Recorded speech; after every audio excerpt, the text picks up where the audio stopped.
What's up, everybody? Welcome back to the channel. Today I've got a fantastic video lined up for you guys. It is the holiday special 2.0 on the Ben Ogden YouTube channel. Some of you will remember last year we had a pretty fun video showing you around our Airbnb and Christmas time, Christmas break setup. I think today I'm going to experiment with the chapter feature on YouTube, so I can you can go to the scrolling bar at the bottom and see the different sections. And I think the sections will be, number one, a house tour. Obviously, show you guys what we got in terms of an Airbnb. We're living in the lap of luxury. The second one, I'll do a full period one recap of the World Cup racing thus far. Bring you guys through some of the ups and the downs of the racing so far, let you know where I'm at in the season, how I've been feeling. And then after that, we'll get into a skiing segment. The skiing segment will be maybe an interval workout or a speed workout. I haven't decided yet, but I'll definitely video that for you guys. After that, we're gonna do a little downtime on the World Cup pastime section where, you know, we'll get into some hobbies, some cooking here. Maybe we'll make a nice Christmas dinner, like that kind of thing.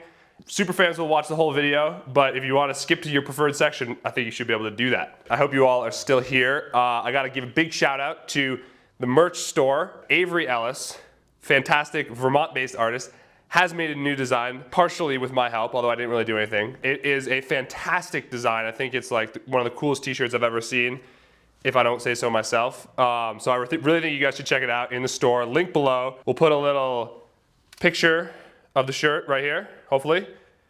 And yeah, it's a really cool scene. It's like this art encapsulates wintertime. I feel like the best days are when you see the trees that are laid down with the snow like that. And it just encapsulates everything I love about being a wintertime athlete, especially a cross-country skier. So hopefully you all can take a peek at those in the store. Big shout out to Avery Ellis. Her art is also linked below, so you guys can take a peek and see if you want to buy any prints of hers, because everything she makes is fantastic. It's really, she's incredibly talented. So big shout out, and now let's get into this video.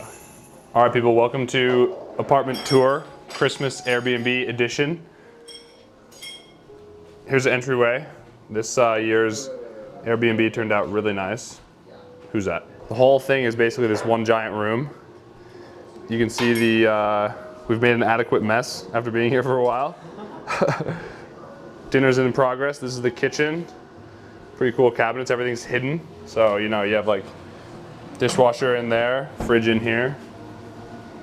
That is also hidden. Moving into the living room. Chill, little fire on the TV and fire in the fireplace, depending on what vibe you prefer. Oh, we also have this giant outdoor zone. This whole thing opens, which is pretty sweet. Snowed a little bit today. We have the bedroom zone. Here's one room. Nice bathroom. And then down here, we have another bedroom, and another bedroom, and another bathroom, and the last bedroom.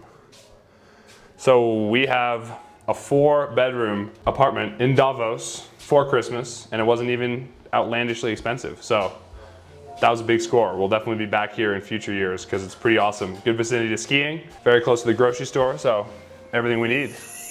All right, period one recap, loading.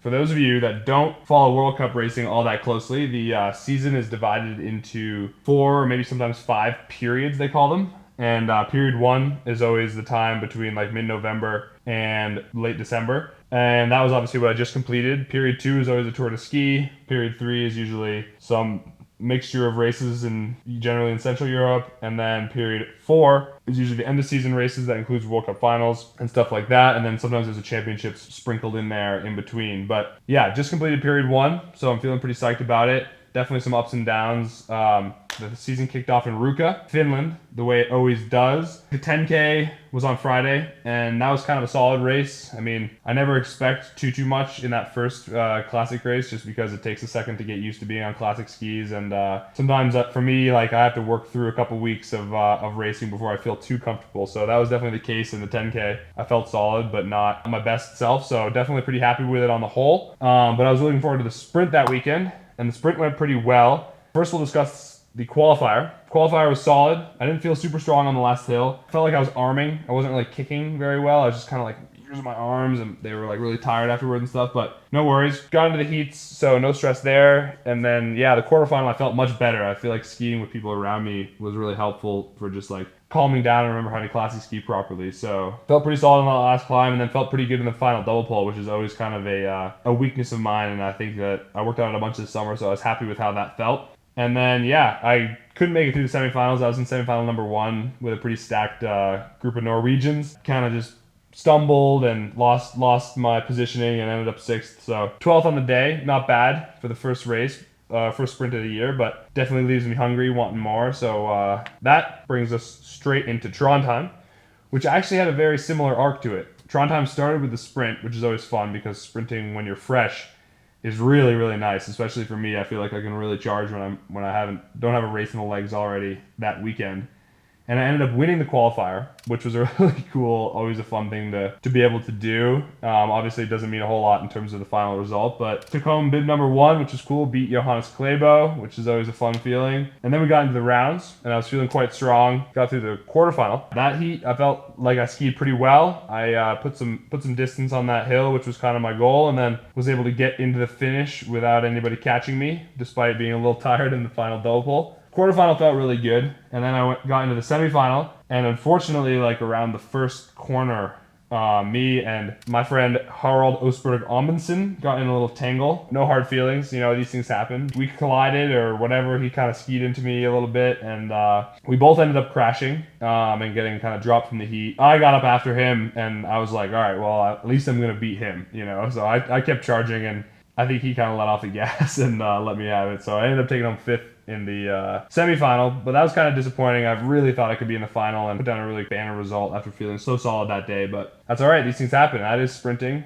and there's not a whole lot you can do about that. So on to the next day. The next day was a 20K skiathlon. I really like the skiathlon in Trondheim. I've had some good races there in the past, but this day, things didn't fully come together for me. The classic pace was just so fast. I mean, it was so fast. The Norwegians and I think Evo and God only knows who else were just charging. So I really spent some energy in the classic, and then got into transition. I was proud of myself for having the second fastest transition on the day, which was pretty sweet. Had a good transition, got into the skate, and I just didn't have a whole lot of legs left for the skate. I think I ended up in the 30s. So not a bad result, but was hoping for a little bit more there. And then the 10K the next day was kind of a continuation of that feeling where I just felt like I didn't have much endurance in the legs. I was just pretty tired, and the level in Scandinavia is so freaking high. So it was definitely not a great result in the skate, but sometimes these early season races are just about getting out there and getting the reps in. And I think that this weekend in Trondheim, I raced 3 races and got some good time on snow, so was pretty happy with the weekend on the whole. As is always the case, I was pretty excited to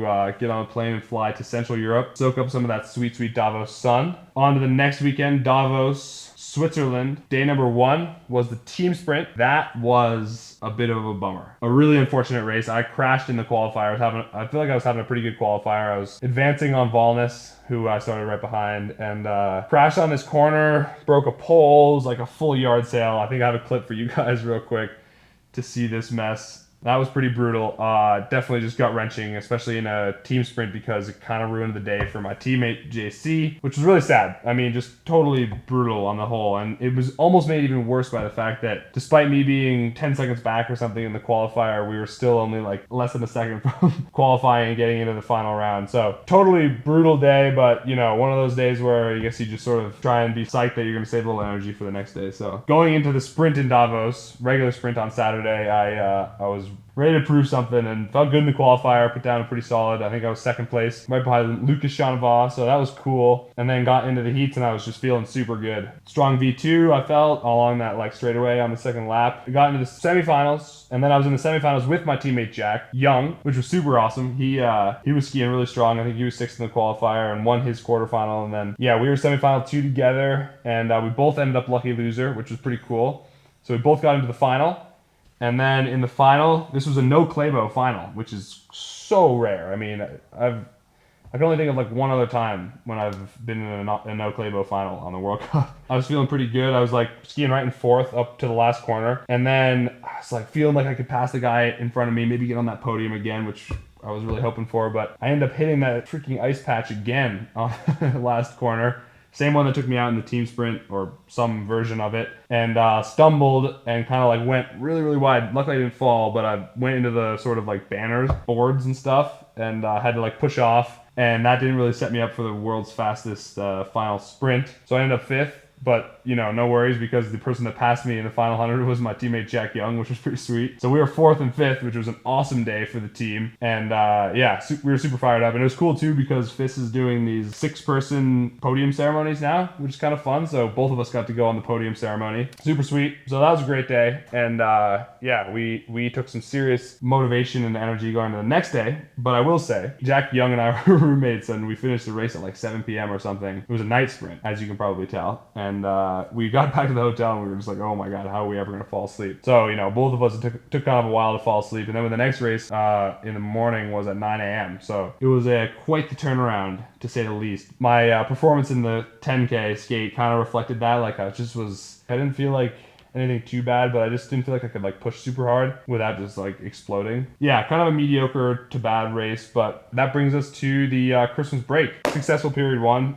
Like I said, I've been feeling really good about the sprinting. Definitely been wanting more in the distance skiing, but luckily, being an American as opposed to a Norwegian, we have some chances to sort of ski into the season and still keep getting opportunities. So I'll be going on the Tour de Ski in a few days here, and I'm psyched to try and put down some better distance races there, or in period 3 after that. Also trying to keep the sprint thing rolling. Been feeling really good in the heats, really strong, and so I'm psyched about that. And I'm really psyched for what's to come this season. I mean, you know, we have Olympic qualification kind of as an ongoing process, so I haven't been named to any kind of team yet, neither as almost anybody except for Jessie, of course, but she's the queen. So yeah, goal is to like stay in good standing with Olympic qualification. Right now I'm sitting pretty good, but these things can always change. So that's a goal going forward. Also just try and hone in on the distance skiing a little bit, get that pacing a little bit more dialed in, and just sort of feel confident there like I was last year. And then yeah, once the Tour de Ski is done, all eyes on the Olympic prep. So should be fun to stay tuned in with on the Ben Ogden YouTube channel. Thanks for staying attentive during this deep dive on period 1. Hope you all enjoyed, and let's get into the next section. All right, people, welcome to the skiing section. This morning I've got a pretty chill workout scheduled, planning on they really get a kick out of doing that. Pretty chill workout scheduled. I'm gonna do just a little L3 session, try and get some volume in without going too hard. We are at altitude a little bit here, so keep it nice and chill and easy. The 5K, which is like actually 5.5K or so, is fully groomed. So I think I'm gonna do 3 times the 5K, L3, where I probably will kind of stand up and rest on the downhill a little bit, which is bad practice for racing, but it's kind of convenient because then I don't have to just stand around and rest at the bottom. So I'm going classic. Just did a little wax job on these. That is pretty good. Oh, you guys ready to go? Christmas Day ski, what's the plan? Sure.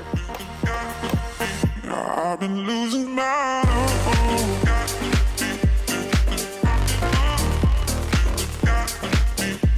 I've been losing my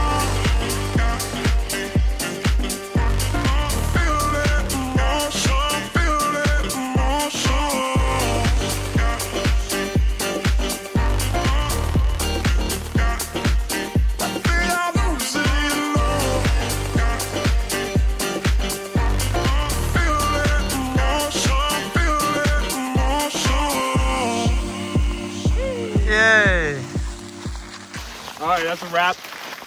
Good session. Big shout out to Zandon. Now, it's time to get really in the holiday spirit. Christmas Day. Salted cinnamon spice. Maple syrup, baby. Great session all around. God, it's good to be in Davos, enjoying the winter time. Spirit, ready? 3, 2, 1. Oh. Yay.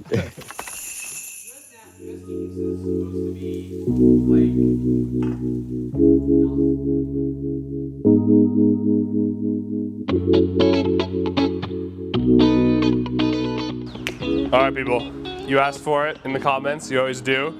So, here it comes. I still ripping the kendama, of course, in my free time, and especially during Christmas, when you're not racing as much. It's not crucially important to be off your feet all the time during the rest and recovery period. So nice to get something that engages your brain a bit, gets you going without tiring you out too much. So what we're gonna do is something we've done in the past. I'm gonna set a timer for 10 minutes and I'm gonna see how many of my old tricks I can land in that time.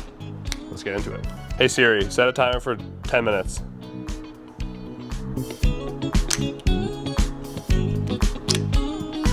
There's one.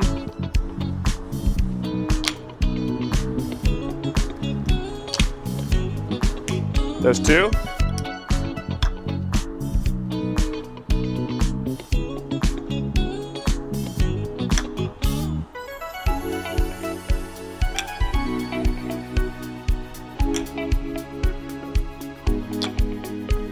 There's three.